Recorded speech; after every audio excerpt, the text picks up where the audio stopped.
मैं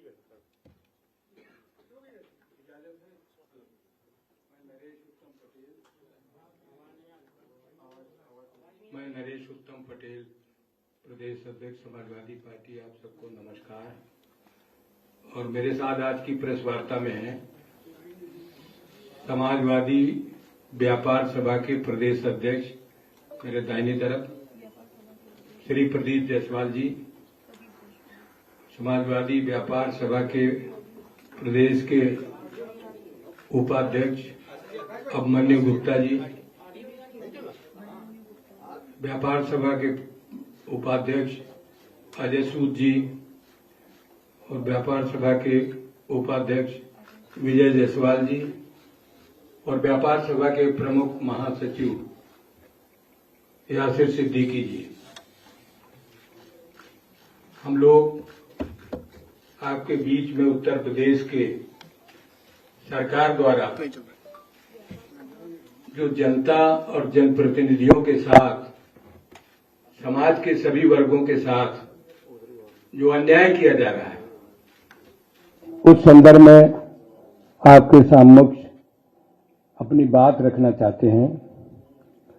सर्वप्रथम तो इस प्रदेश के अंदर जनप्रतिनिधियों, जिनका बहुत लंबा राजनीतिक जीवन, समाज में काम करना, समाज हित में काम करना, देश हित में काम करना, उन जनप्रतिनिधियों और देश के जाने माने बड़े नेता मोहम्मद आजम साहब, जो समाजवादी पार्टी के राष्ट्रीय महासचिव हैं और कई बार विधायक, मंत्री, सांसद मोहम्मद आजम साहब रहे हैं, लेकिन जानबूझ करके जब से भारतीय जनता पार्टी की सरकार आई है, उनको तरह तरह के झूठे मामलों में फंसाना, मानसिक शारीरिक प्रताड़ना देना भारतीय जनता पार्टी का लगातार काम है। समाजवादी पार्टी के राष्ट्रीय अध्यक्ष माननीय अखिलेश यादव जी ने और समाजवादी पार्टी के सभी वरिष्ठ नेताओं ने समय समय पर मोहम्मद आजम खान साहब, उनके परिवार सहित इस प्रदेश के जनप्रतिनिधियों के ऊपर जो हो रहा है अन्याय, उसके बारे में सदन से लेकर प्रेस मीडिया के भाइयों के माध्यम से जनता के बीच में भी बात रखी है कि ये लोकतांत्रिक देश है, प्रजातांत्रिक ढंग है और हमारा देश विभिन्न धर्मों, विभिन्न जातियों, विभिन्न भाषाओं का देश है। हमारी मिली जुली गंगा जमनी संस्कृति है और ये देश तभी मजबूत होगा जब हम बिना भेदभाव के काम करें, भारत के संविधान के अनुरूप हम काम करें। लेकिन जानबूझ करके भारतीय जनता पार्टी द्वारा मोहम्मद आजम खान, जो इस देश के और समाजवादी पार्टी के जाने माने नेता हैं, उनको परेशान किया जा रहा है। अभी आज ही पढ़ा है कि उनकी जो सुरक्षा थी, वायु श्रेणी की जो सुरक्षा सरकार ने दी थी, केवल उनके जीवन को खतरा है इस बात पर दिया था, लेकिन वो भी सुरक्षा हटा ली गई। इससे बड़ा दुर्भाग्य क्या होगा? आज भारतीय जनता पार्टी के कुछ ऐसे नेता हैं जिनको सुरक्षा की जरूरत नहीं, लेकिन वो भी वायु श्रेणी लिए घूम रहे हैं। देश की केंद्रीय व्यवस्था से भी उनको सुरक्षा मिली हुई है, क्योंकि समाजवादी पार्टी और समाजवादी पार्टी के नेता माननीय अखिलेश यादव जी और माननीय अखिलेश यादव जी के साथ काम करने वाले, समाजवादी आंदोलन में बढ़ चढ़ कर हिस्सा लेने वाले लोग जानबूझ करके भारतीय जनता पार्टी द्वारा प्रताड़ित किए जा रहे हैं। मोहम्मद आजम साहब की सुरक्षा लेना उनके जीवन का खतरा है और उनके जीवन की गारंटी भारत के संविधान में है कि हर व्यक्ति के जीवन की सुरक्षा की जाए। लेकिन जानबूझ करके भारतीय जनता पार्टी जनप्रतिनिधियों को अपमानित करना, मानसिक, वैचारिक और शारीरिक रूप से भी ये भारतीय जनता पार्टी कर रही है, जिसकी मैं घोर निंदा करता हूं और भर्त्सना करता हूं कि इस तरीके का कृत्य भारतीय जनता पार्टी ना करे। हर आदमी को सुरक्षा नहीं मिल पा रही। इसी प्रदेश के अंदर अपराध लगातार बढ़ते जा रहे हैं। हत्या, डकैती, लूट, राजनी, महिलाओं के साथ छेड़छाड़ की लगातार घटनाएं बढ़ रही हैं। लेकिन जानबूझकर भारतीय जनता पार्टी झूठे आंकड़े पेश करके महिमा मंडित कर रही कि हमारा सुशासन है। आज अदालत से लेकर खेत खलिहान तक आदमी मारे जा रहे हैं। किसानों का जीवन सुरक्षित नहीं, व्यापारियों का जीवन सुरक्षित नहीं, नौजवानों का जीवन सुरक्षित नहीं, महिलाओं का जीवन सुरक्षित नहीं, और बीजेपी जानबूझ करके इन बातों को झूठ करार देती है। पूरे प्रदेश के अंदर आज असुरक्षा व्याप्त है। हम ये चाहते हैं कि ये भारत का सबसे बड़ा राज्य है और डबल इंजन की सरकार में राजनीतिक बदले की भावना से किसी को प्रताड़ित किया जाए, अपमानित किया जाए, ये लोकतांत्रिक व्यवस्था में नहीं आता है। आज हमारा व्यापारी, किसान, नौजवान सब परेशान हैं। पूरे प्रदेश में, देश में महंगाई बढ़ रही है। महंगाई बीजेपी ने कहा था 90 दिन के अंदर महंगाई कम कर देंगे, 2014 में कहा था, और 2014 से लेकर आज 2023 है।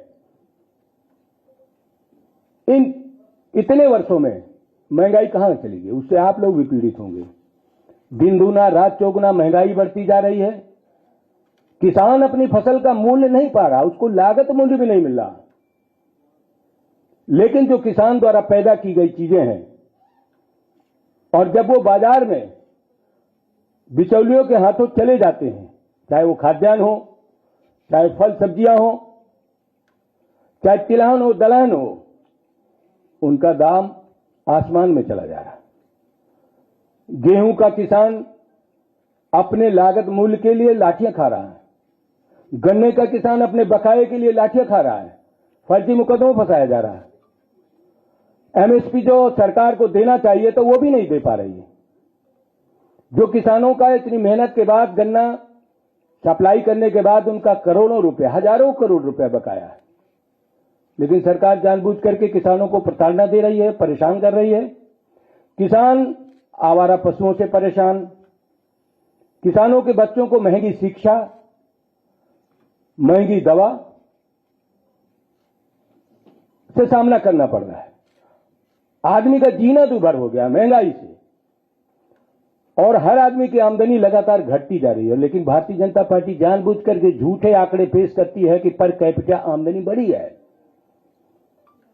उन झूठे आंकड़ों से कुछ नहीं होने वाला।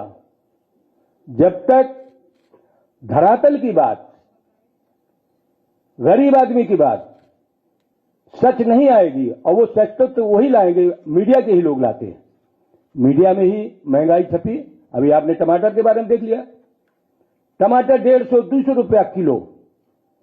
टमाटर के बारे में अगर कोई प्रदर्शन कर दे कि भाई टमाटर महंगा है, तो उनको मारा जाता है, उनको फर्जी मुकदमों में फंसाया जाता है।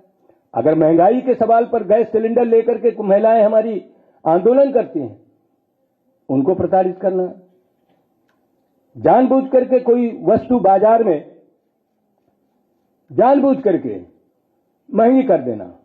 अगर वो बात कोई कहता है, जैसे अभी आपने देखा बनारस के अंदर टमाटर के सवाल पर एक व्यापारी को अपमानित किया गया, पुलिस उठा ले गई, तो हर आदमी की जबान में ताला लगाने का काम भारतीय जनता पार्टी कर रही है, जिसकी मैं घोर निंदा करता हूं। अभी आपने देखा कि हमारे व्यापारियों ने कल समाजवादी व्यापार सभा के बैनर के नीचे माननीय अखिलेश यादव जी के अनुमति से प्रत्येक जिले में जो जीएसटी पर ईडी सीडी दखलंदाजी करेगी, इस बात को लेकर हमारे व्यापार सभा के पदाधिकारियों ने जनपदवार महामहिम राष्ट्रपति को ज्ञापन दिया है, और उस ईडी की व्यवस्था को समाजवादी पार्टी गलत मानती है कि व्यापारियों का इससे उत्पीड़न बढ़ेगा, उनका शोषण बढ़ेगा। जीएसटी से वैसे ही परेशान है। जीएसटी में न जाने कितने प्रकार के संशोधन हुए, लेकिन अब तक भी जीएसटी का कोई सही फार्मूला नहीं आया जिससे व्यापारी चैन की नींद सो सके। व्यापारी परेशान, व्यापारी चिल्ला रहे हैं, उनकी बात को नजरअंदाज करना, किसान चिल्ला रहे हैं, किसान परेशान, उनकी बात को नजरअंदाज करना, आम आदमी महंगाई से परेशान, उनकी बात को नजरअंदाज करना, यह डेमोक्रेटिक पैटर्न में नहीं आता है। इस ईडी की दखलंदाजी जो जीएसटी में हुई है, इसके बारे में हमारे व्यापार सभा के सभी प्रमुख नेता हैं, मैं जो समाजवादी व्यापार सभा के प्रदेश अध्यक्ष हैं श्री प्रदीप जायसवाल जी से उनसे चाहूंगा कि अपने प्रेस मीडिया के भाइयों के सामने वो अपनी बात रखें।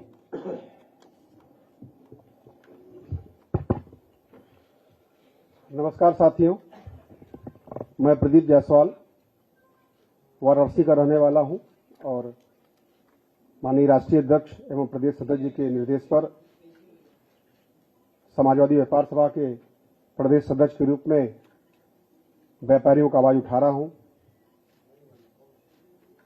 7 जुलाई शुक्रवार की रात्रि भारत सरकार के वित्त मंत्रालय ने एक अधिसूचना जारी की और उस अधिसूचना में ये बताया गया कि जीएसटी को अब prevention of money laundering act के अंतर्गत रखा जाएगा। आप जानते हैं कि पीएमएलए के अंतर्गत ईडी को सीधा अधिकार होता है कि वो जाके छापा मार सकती है और जाके धन संपत्ति को जब्त कर सकती है। देश और प्रदेश में जिस राजनीतिक दल की सरकार है वो शायद व्यापारियों की पार्टी कही जाती है, लेकिन चाहे नोटबंदी की बात करिए, चाहे अनियोजित लॉकडाउन की बात करिए, वन नेशन वन टैक्स की बात कहने वाली विसंगतिपूर्ण और जटिल जीएसटी की बात करिए, लगातार हर मुद्दे पर सरकार फेल हो रही है और व्यापारी लगातार उससे प्रभावित हो रहे हैं। उनका व्यापार चौपट हो रहा है, इंस्पेक्टर आज बढ़ रहा है। आज जिस प्रकार से जीएसटी के अंतर्गत ईडी को लाया गया है, इससे बहुत बड़ा व्यापारी वर्ग और व्यापार चौपट होगा और समाजवादी पार्टी माननीय राष्ट्रीय अध्यक्ष आदरणीय अखिलेश यादव जी के एवं प्रदेश अध्यक्ष आदरणीय श्री नरेश पटेल जी के नेतृत्व में अनुमति से कल पूरे प्रदेश के समस्त जनपदों के हमारे इकाई के जिला अध्यक्षों ने, महानगर के अध्यक्षों ने महामहिम राष्ट्रपति महोदय को इस काले कानून को, हमारे भोले भाले व्यापारी को डराने धमकाने वाले व्यापारी विरोधी कानून को वापस लेने के लिए जिलाधिकारी महोदय को ज्ञापन दिया। आज हम लोग समाजवादी पार्टी के कार्यालय में केंद्र सरकार से ये चेतावनी देना चाहते हैं कि यदि आप डराने धमकाने वाली राजनीति करेंगे तो व्यापारी समाज अब इस बात को सहन नहीं करेगा। व्यापारी समाज को अपनी कठपुतली, अपनी बंधुआ मजदूर समझने वाली भाजपा को अब व्यापारी समाज समझ चुका है और जिस प्रकार से धमकी देकर वोट लेने की राजनीति हो रही है, उस पर निश्चित रूप से 2024 के चुनाव में उनको मुंहतोड़ जवाब मिलेगा। आज हम लोग इस व्यापारी विरोधी फैसले के खिलाफ आपके बीच में आए हैं। हम चाहते हैं कि आपके माध्यम से इस बात को पूरे देश में जाए और जहां तक हम लोग को जानकारी है कि कई प्रदेश के मुख्यमंत्रियों ने, यहां तक कि दिल्ली, पंजाब, पश्चिम बंगाल, तमिलनाडु, छत्तीसगढ़, तेलंगाना और राजस्थान सरकारों ने इस ईडी का प्रवेश का विरोध किया है और सबकी एक मांग है कि इसको सिरे से खारिज किया जाए। साथियों, मैं आपको अवगत करना चाहूंगा, मेरे हाथ में भारत सरकार का यह अधिसूचना की कॉपी है। किसी भी जीएसटी काउंसिल में जब कोई नियम, कोई अधिनियम, कोई अधिसूचना जारी की जाती है, उसमें केंद्र एवं प्रदेश सरकार के जो प्रतिनिधि होते हैं, जो वित्त मंत्री होते हैं, उनसे राय लेकर आम सहमति के आधार पर ही कोई निर्णय लिया जाता है। लेकिन इस प्रकार का जो आधी रात को निर्णय किया गया 7 जुलाई शुक्रवार को, ये व्यापारी विरोधी काला कानून ये निश्चित रूप से मन बढ़े लोगों की मानसिकता का द्योतक है।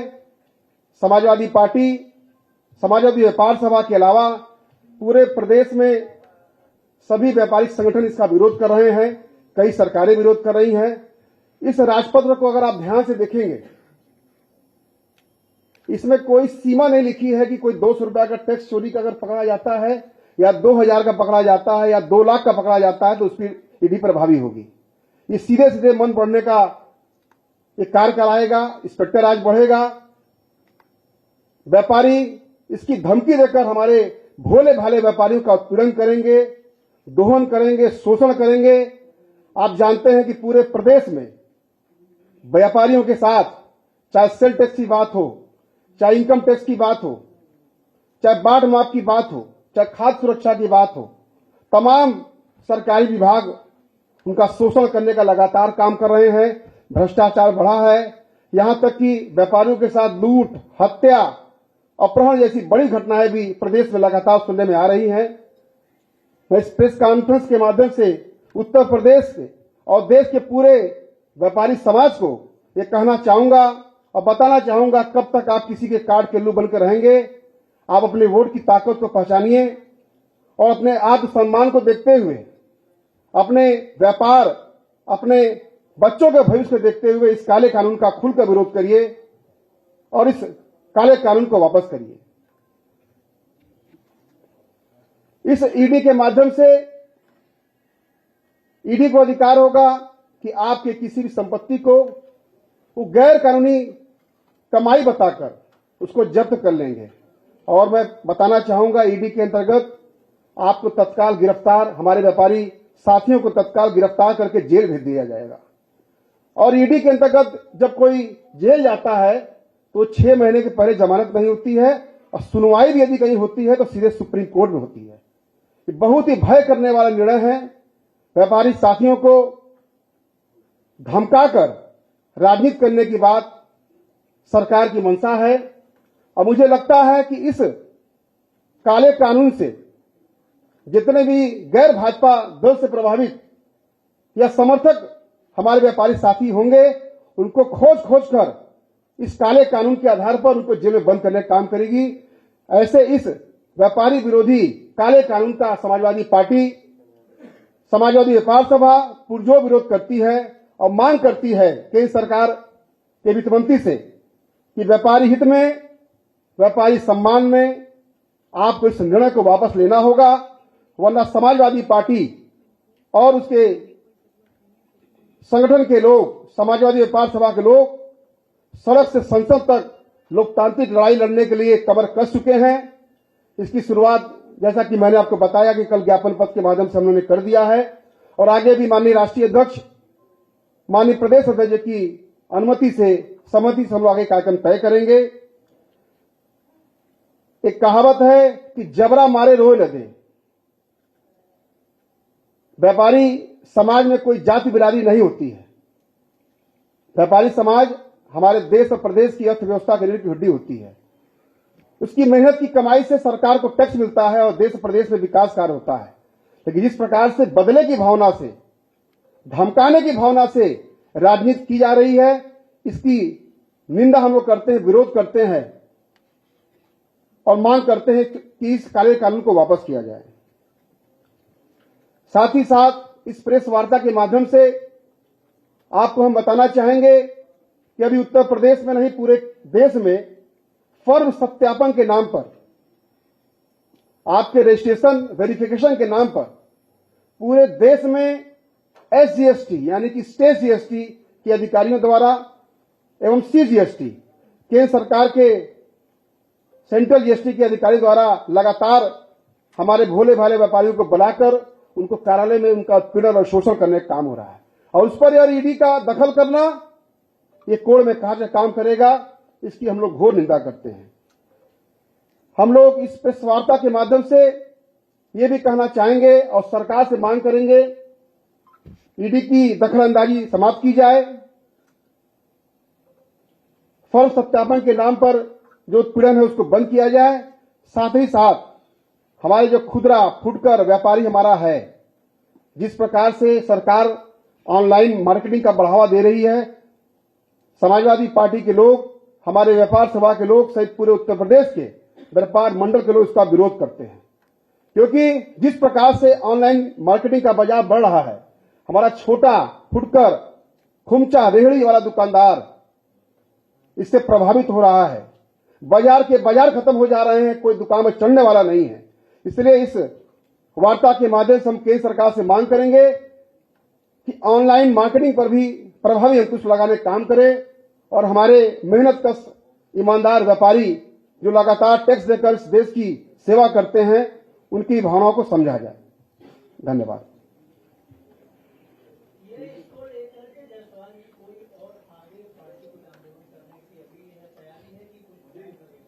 तैयारी है। माननीय राष्ट्रीय अध्यक्ष, प्रदेश अध्यक्ष जी से वार्ता करने के बाद, व्यापारियों से चर्चा करने के बाद आम राय बनाकर इसमें इस ईडी के प्रवेश के विरोध का कार्यक्रम तय करेंगे।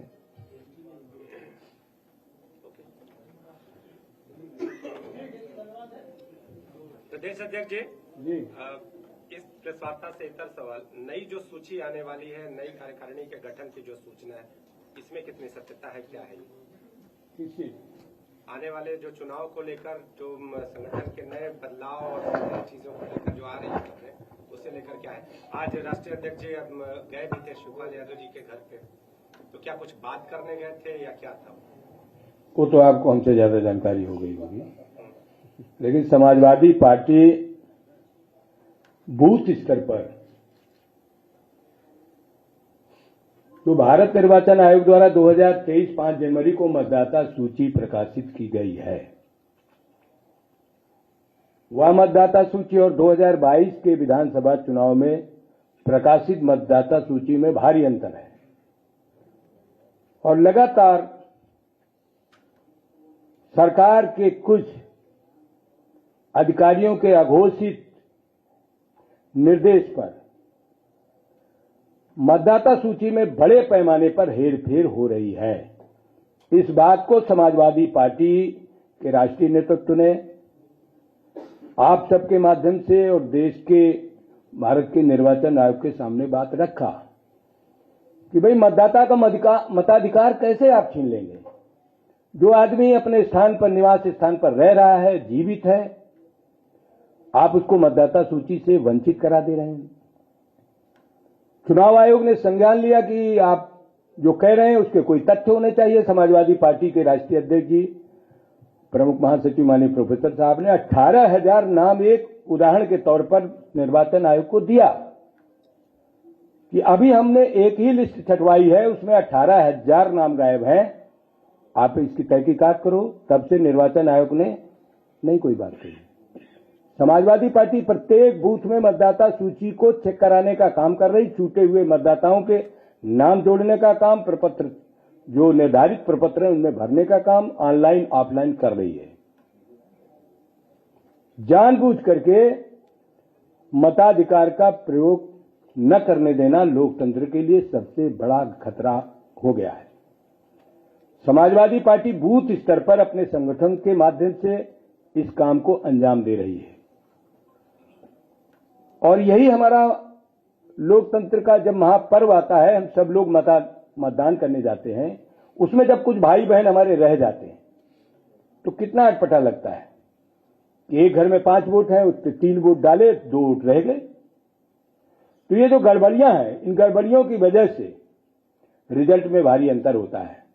एक उदाहरण के तौर पर मैं आपके सामने रखना चाहता हूं, 403 विधानसभा है। एक विधानसभा में लगभग 340, 50, 60, 400 बूथ होता है। एक एक बूथ लिस्ट में 30 नाम, 40 नाम, 50 नाम तक काट दिया गया। अगर एवरेज 30 नाम का भी हम ले लें तो 420 बूथ में 12,000 वोट होता है। 12,000 जो हमने छांटे हैं, अभी तो बहुत से ऐसे मतदाता होंगे जिनको वंचित किया गया। एक एक विधानसभा में 12,000, 15,000, 20,000 वोट काट देना, वोट न डालने देना।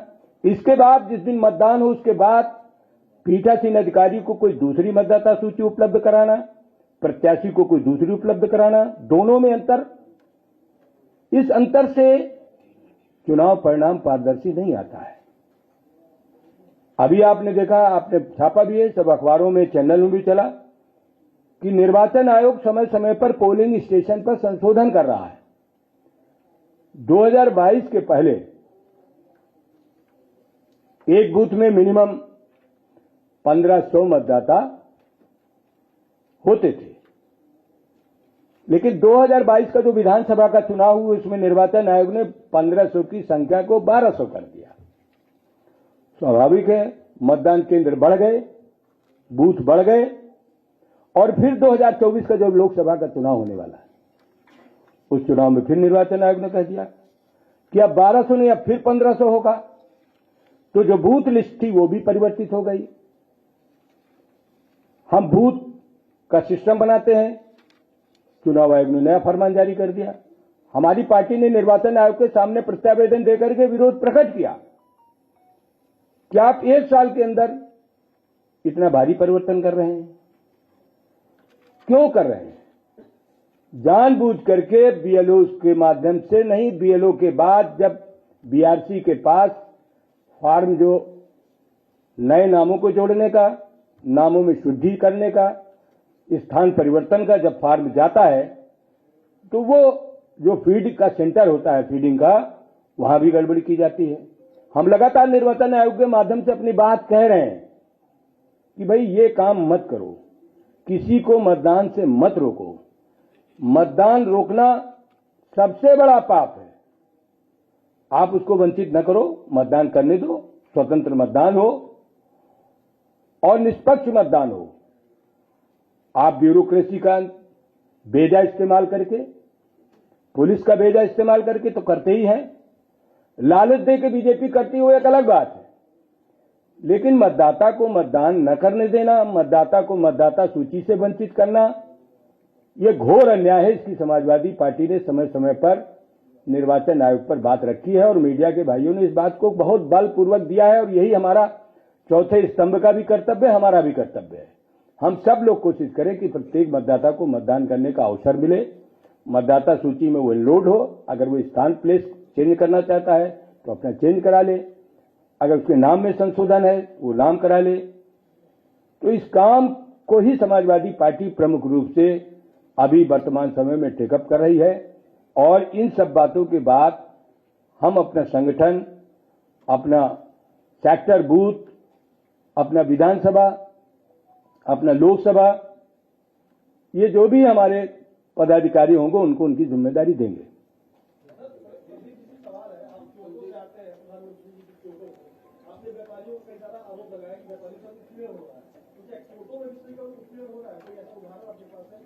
क्या मैं आपसे पूछना चाहता हूं कि काशी क्योटो बन गई? हाँ, बताओ। नाम बड़े और दर्शन छोटे और चिराग तले अंधेरा। हम लोग बनारस के रहने वाले हैं। आज भी जर्जर तारों का शहर है बिजली के। सीवर समस्या जस के तस है। गलियों में पत्थर से सीवर निकल रहा है। जाम की समस्या भयानक है। ये केवल डेंट पिंड की सरकार है, और केवल बाहर जो तीर्थयात्री आएंगे उनको लगेगा शहर बहुत अच्छा बन गया है रंग रोगन के आधार पर पेंटिंग कराकर, लेकिन जो मूल बनारस के लोग हैं उनसे पूछेंगे तो आपको समझ में आएगा कि स्थिति बस से बदतर हो रही है।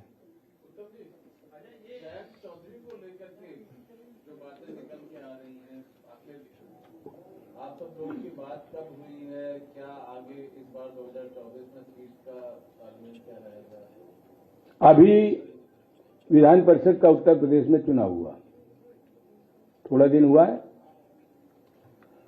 समाजवादी पार्टी ने विधान परिषद में डॉक्टर रामकरण निर्मल और रामजतन राजभर को उतारा था। आरएलडी के 9 विधायक हैं, सभी विधायकों ने समाजवादी पार्टी द्वारा घोषित उम्मीदवारों को वोट दिया था। यही सबसे बड़ा सबूत है। क्यों? चुनाव के बाद अध्यक्ष जी ये आम चर्चा बहुत तेजी के साथ बढ़ी है। जयंत चौधरी जी का चुनाव एनडीए के साथ हो रहा है और वो भाजपा के बड़े नेता से उनकी मुलाकात भी हुई है। आपकी बात अपनी जगह सही है कि विधान परिषद के चुनाव जब हुए उन्होंने समाजवादी पार्टी के प्रत्याशी को कुछ समर्थन किया, मगर उस चुनाव को हुए भी 3 महीना बीत गया है। अभी नहीं, 3 महीने हुए। जो भी समय बीता हो, अरे आप 2 महीने ज्यादा बढ़ा दे। उन्होंने ट्वीट भी किया है, किसने?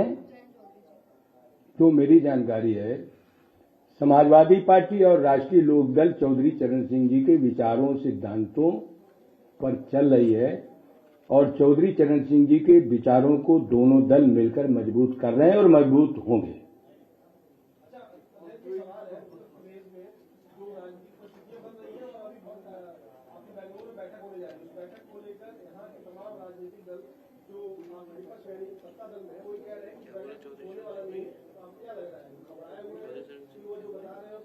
लोकतंत्र है, सबको अपनी बात कहने का अधिकार है, लेकिन जहां तक विपक्षी एकता का सवाल है, समाजवादी पार्टी का राष्ट्रीय नेतृत्व जो भी निर्णय करेगा, समाजवादी पार्टी उत्तर प्रदेश उसका पूरी तरीके से कंप्लायंस करेगी।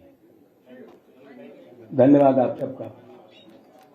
मनमोहन जी 2 महीने बढ़ा दिया है।